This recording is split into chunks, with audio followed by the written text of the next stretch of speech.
मितवा या अनाड़ी कहो गोरिया। 1982 में आई फिल्म नदिया के पार भारतीय सिनेमा की उन चुनिंदा फिल्मों में से है जिसने ग्रामीण परिवेश और पारिवारिक मूल्यों को बेहद खूबसूरती से पर्दे पर उतारा। राजश्री प्रोडक्शंस की ये फिल्म आज भी लोगों के दिलों के करीब है। ये फिल्म उत्तर प्रदेश के जौनपुर जिले के एक गांव की पृष्ठभूमि पर आधारित है। शुरुआत। कहानी दो भाइयों ओमकार और चंदन सचिन पिलगांवकर के इर्द गिर्द घूमती है। ओमकार की शादी दूसरे गांव की लड़की रूपा से होती है। रूपा की छोटी बहन है गुंजा साधना सिंह। प्रेम की शुरुआत। जब चंदन अपनी भाभी के मायके जाता है तो वहां उसकी मुलाकात चुलबुली और मासूम गुंजा से होती है। दोनों के बीच पहले नोकझोंक होती है और फिर धीरे धीरे वे एक दूसरे से प्यार करने लगते हैं। मोड़। कहानी में दुखद मोड़ तब आता है जब रूपा यानी चंदन की भाभी और गुंजा की बहन की एक दुर्घटना में मृत्यु हो जाती है। घर में छोटे बच्चों की देखभाल के लिए परिवार वाले तय करते हैं कि गुंजा की शादी ओमकार से कर दी जाए। त्याग और अंत। चंदन और गुंजा अपने प्यार की कुर्बानी देने के लिए तैयार हो जाते हैं ताकि परिवार बना रहे, लेकिन अंत में जब ओमकार को सच्चाई का पता चलता है तो वो चंदन और गुंजा की शादी करा देता है। हम आपके हैं कौन की प्रेरणा। क्या आप जानते हैं कि 1994 की ब्लॉकबस्टर फिल्म हम आपके हैं कौन इसी फिल्म का आधुनिक रीमेक है। सूरज बड़जात्या ने नदिया के पार की कहानी को ही भव्य रूप में पेश किया था। सलमान खान का किरदार चंदन पर और माधुरी दीक्षित का किरदार गुंजा पर आधारित था। इस फिल्म से डेब्यू करने वाली साधना सिंह रातों रात इतनी मशहूर हो गई थी कि लोग उन्हें उनके असली नाम के बजाय गुंजा के नाम से बुलाने लगे थे।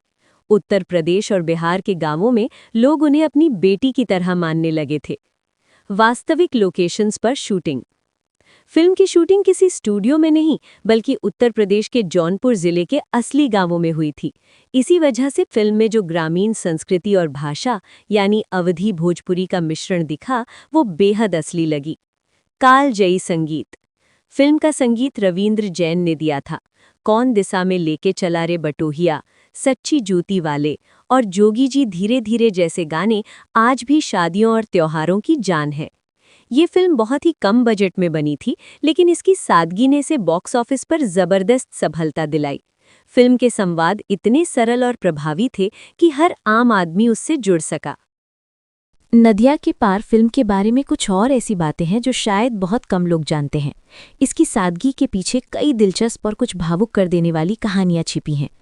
ये फिल्म केशव प्रसाद मिश्रा के उपन्यास कोहबर की शर्त पर आधारित है, लेकिन एक बड़ा अंतर ये है कि उपन्यास का अंत बहुत ही दुखद था।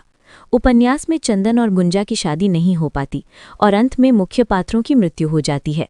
फिल्म के निर्देशक गोविंद मुनीस ने दर्शकों की पसंद को ध्यान में रखते हुए इसे एक हैप्पी एंडिंग दी, जो बाद में बहुत सफल रही। एक्टर इंदर ठाकुर की दुखद मृत्यु। फिल्म में चंदन के बड़े भाई ओमकार का किरदार निभाने वाले अभिनेता इंदर ठाकुर के साथ एक बड़ी त्रासदी जुड़ी है। 1985 में एयर इंडिया के विमान कनिष्क में हुए बम धमाके में उनकी और उनके परिवार की मृत्यु हो गई थी। वो एक बहुत ही होनहार कलाकार थे। साधना सिंह का देवी जैसा स्वागत।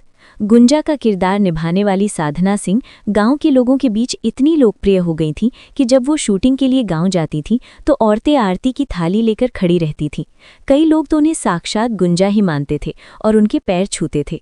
उत्तर प्रदेश के उस गांव में आज भी लोग उन्हें अपनी बेटी की तरह याद करते हैं। जब ये फिल्म रिलीज हुई तो शुरुआती एक हफ्ते में मुंबई के सिनेमाघरों में बहुत कम भीड़ थी।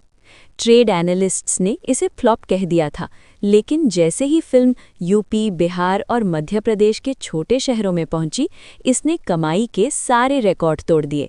लोग बैलगाड़ियों और ट्रैक्टरों में भरकर फिल्म देखने आने लगे थे।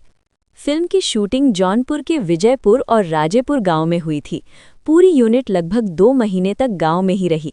गांव वाले कलाकारों के लिए घर का बना खाना लाते थे और शूटिंग खत्म होने के बाद पूरा गांव मातम में डूब गया था, क्योंकि उन्हें लगा कि उनके घर के सदस्य जा रहे हैं।